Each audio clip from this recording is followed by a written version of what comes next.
People will attack you if you dare to tell the truth. They'll denounce you. They'll target your family. They'll try to turn your friends against you and deny you the ability to earn a living. In the face of that, and we've said this repeatedly because it's true, nothing is truer, you cannot give in. Even if you do what the mob tells you to do, you will not be spared. The people on Twitter are predators. Predators are incited by weakness. They exploit it. The only solution in the face of something like this is to tell the truth unapologetically. Last night, we told you that the mass movement engulfing America right now, run by the left, isn't really about protecting Black lives. Certainly, there are many sincere people participating in it who think that it is. But the people running it know it's not. That's 100% true. How do we know that?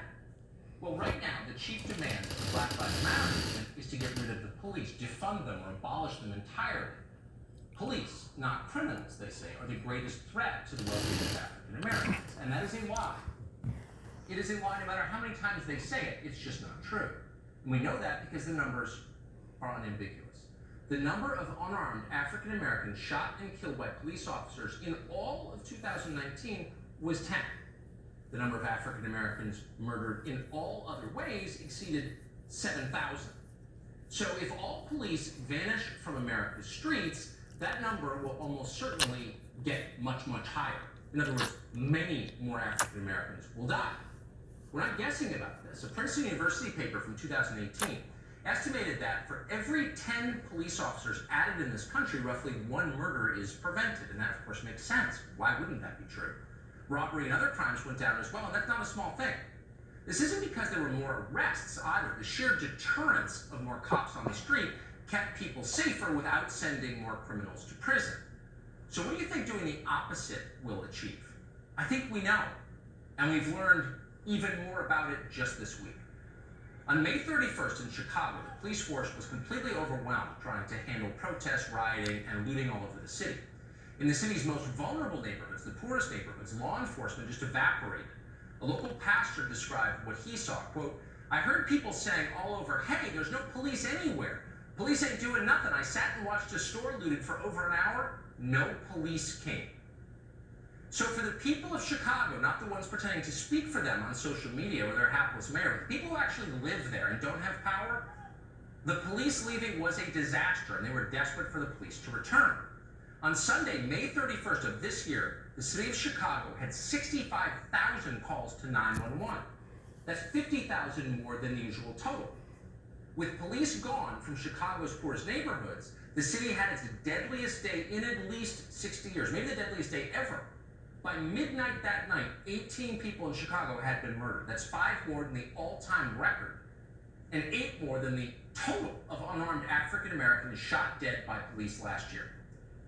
In one day. So, look, this is not a defense of people who abuse their power.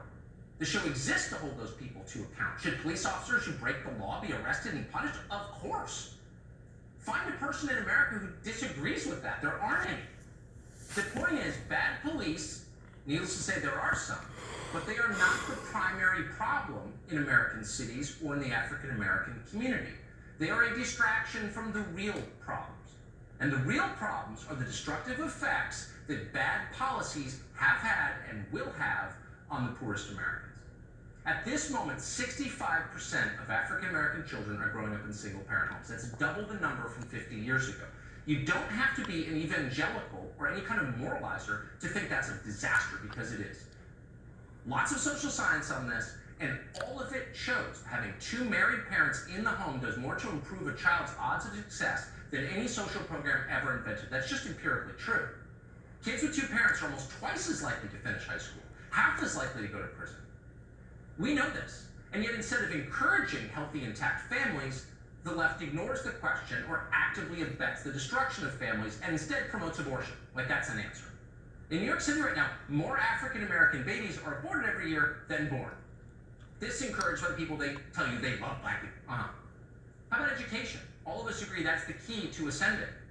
In our public schools, the biggest racial performance gaps are not in right-wing cities in Alabama.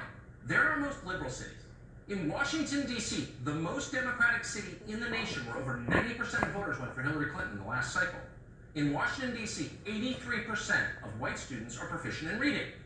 but just 23% of black students are. It's a gap of 60 points. In San Francisco, the gap is 58 points. Why is that okay? It's not okay. If you want to protest something, you should be protesting that.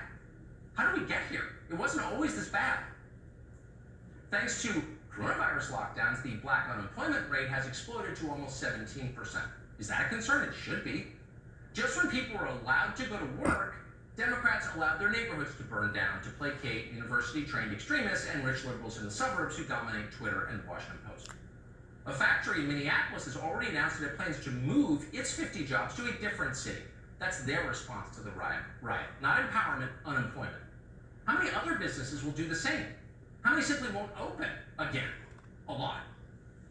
So what's the left's big idea for saving our cities and turning things around? Oh, flooding black neighborhoods with drugs. That's the answer. Last year, congressional Democrats introduced legislation to support taxpayer-funded, economically disadvantaged individuals looking to sell weed in their neighborhoods. Yeah, more drug dealers. That's a winning idea. And then, of course, there's something that no one ever talks about, which is debt. African Americans are more than twice as likely to take out predatory payday loans. Why does nobody say that? People are getting rich from that. Imagine if instead of gutting their police forces, California and Minnesota banned predatory payday lending. Black lives would actually improve instead of being hurt. And it's not just African Americans, by the way. It's all poor people are hooked on payday loans. Talk to one about what that's like. To have your life in hock, it's terrible. That's what's going on right now in countless cities. Failing schools, drugs, debt. And that's why the mob censors criticism. That's why the Democratic Party hates free speech. No political party ever needed to use fear and intimidation to hide their successes. Of course, they're hiding their failures. They don't want a debate because they can't win the debate. Instead, what they want is you to shut up and hand them power. They want to shift the blame for problems they created onto police. Police being the one urban institution that over the past 30 years has actually achieved something. And actually, it's the one institution the left doesn't already control. So that's the response to every failure. It's because we had too much debate and not enough power. Horace Cooper is the co-chairman of Project 21, author of the upcoming book, How Trump is Making Black America Great Again. He joins us tonight.